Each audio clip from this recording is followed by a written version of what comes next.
السلام علیکم ناظرین، سوچیے ایک ایسا ملک جو دنیا کے سب سے غریب ممالک میں شامل ہو، جہاں لوگوں کو روزمرہ کی ضرورت کی چیزیں بھی مشکل سے ملتی ہیں، لیکن وہی ملک آج دنیا کو ایک نیا طریقہ سکھا رہا ہے۔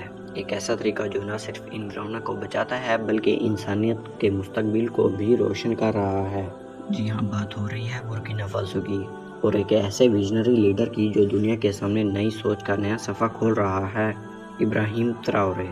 ناظرین، آپ نے اسٹیل اور کنکریٹ کے بنے ہوئے پل دیکھے ہوں گے، مگر کیا آپ تصور کر سکتے ہیں ایک ایسے پل کی جو بنا ہو پرانے ٹائروں سے؟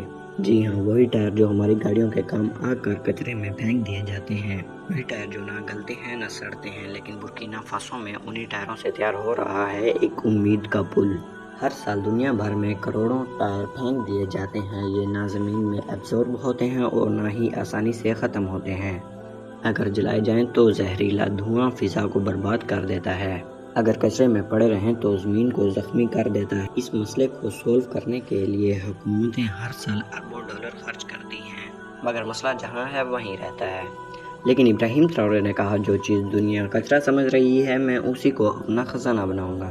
برکینا فاسو جیسے غریب ملک جہاں اسٹیل اور آئرن امپورٹ کرنا ناممکن تھا، وہاں ابراہیم تراورے نے سوچا کیوں نہ پرانے ٹائروں کو استعمال کر کے نیا پل بنایا جائے۔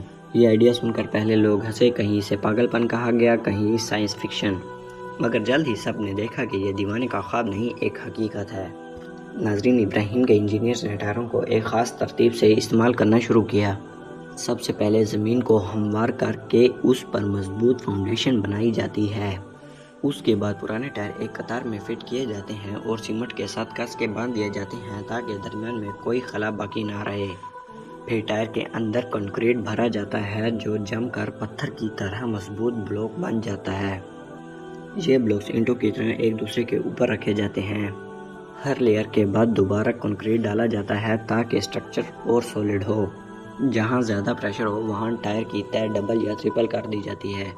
آخر میں پل کی سطح کنکریٹ اور ربر سے کور ہوتی ہے جو اسے اسٹیل برج جیسی مضبوطی دیتی ہے۔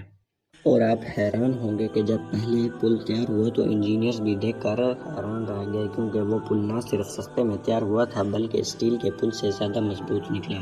یہ پل برکینا فاسو کے لیے صرف ایک راستہ نہیں، ایک نئے دور کی شروعات ہے۔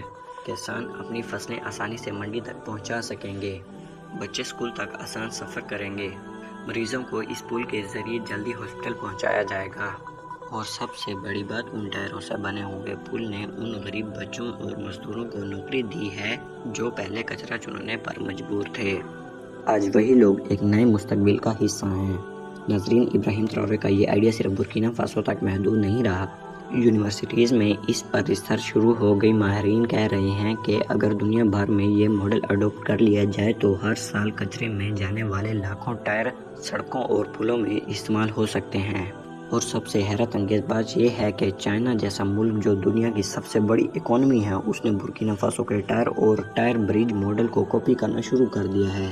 بیجنگ اور شنگھائی کے کچھ علاقے آج اسی ٹیکنالوجی سے بنے ہوئے سڑکوں پر مشتمل ہیں۔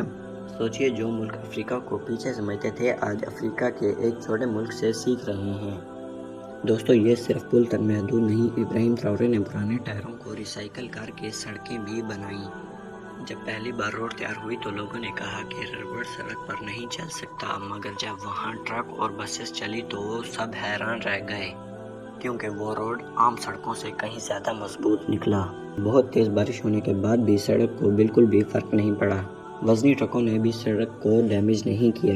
گاڑیوں کا شور کم ہو گیا اور سفر آرام دہ ہو گیا۔ یہی وجہ ہے کہ چائنا اور باقی ملک اب اس ماڈل کو اپنانے پر غور کر رہے ہیں۔ ناظرین، برکینا فاسو نے دنیا کو ایک سبق دیا ہے۔ تیراکی کا تعلق پیسے سے نہیں، ذہانت اور حوصلے سے ہوتا ہے۔ جب دنیا اسٹیل اور آئرن پر اربوں ڈالر خرچ کر رہی تھی، ایک چھوٹے سے ملک پرانے ٹائروں کے خزانے بنا کر دنیا کو حیران کر رہا تھا۔ یہ صرف ایک پل نہیں، یہ امید کا پل ہے۔ یہ صرف ایک سڑک نہیں، یہ مستقبل کا راستہ ہے۔ اور سب سے بڑی بات، یہ ثابت کرتا ہے کہ اگر ارادے مضبوط ہوں تو غربت بھی تیراکی میں رکاوٹ نہیں بن سکتی۔ دوستو، آپ کو کیا لگتا ہے، کیا دنیا کو برکینا فاسو کے یہ ٹائر برج اور ٹائر روڈ ماڈل اپنانے چاہیے؟ کیا آنے والے مستقبل ریسائیکل ٹیکنالوجی کا ہوگا؟ اپنی رائے کمنٹس میں ضرور شیئر کریں۔ اگر آپ کو یہ کہانی پسند آئی ہو تو ویڈیو کو لائک اور شیئر کرنا نہ بھولے گا تاکہ یہ امید کا پیغام اور دور تک پہنچ سکے۔ اور ہاں، چینل کو سبسکرائب ضرور کریں کیونکہ ہم آپ کے لیے ایسی ہی کہانیاں لاتے رہیں گے جو آپ کو حیران کر دیں گی۔ اگلی ویڈیو آنے تک اللہ حافظ۔